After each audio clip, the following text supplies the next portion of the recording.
Looks really good in there, folks. I just gathered up about, I'm not going to tell you.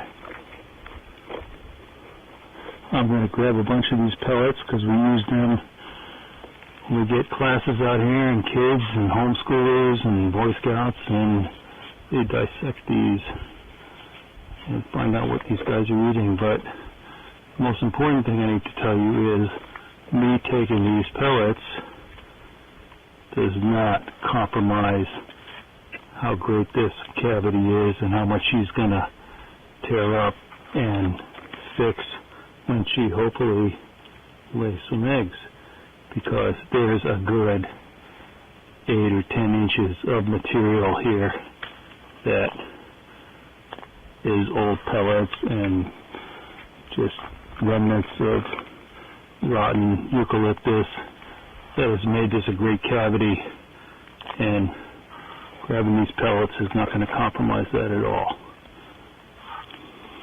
There's a lot of material in here, and my gosh, this is a pretty spectacular place to have a clutch.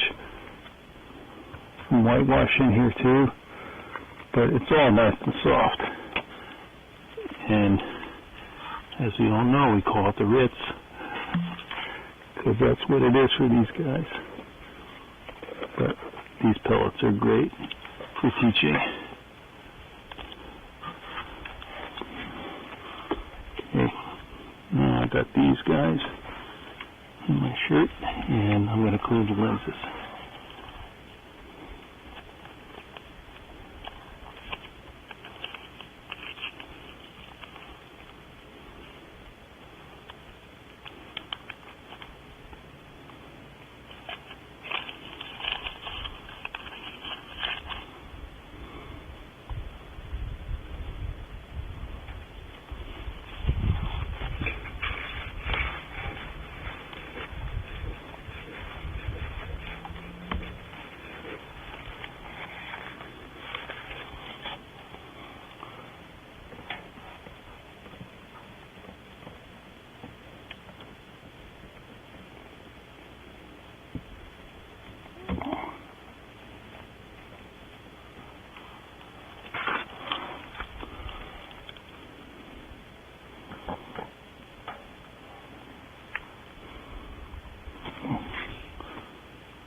I don't know if you can see that, but that's a new one that's pretty fresh because it's still pretty black and still pretty moist.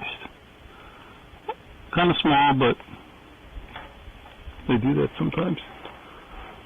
Alright, I'm out of here.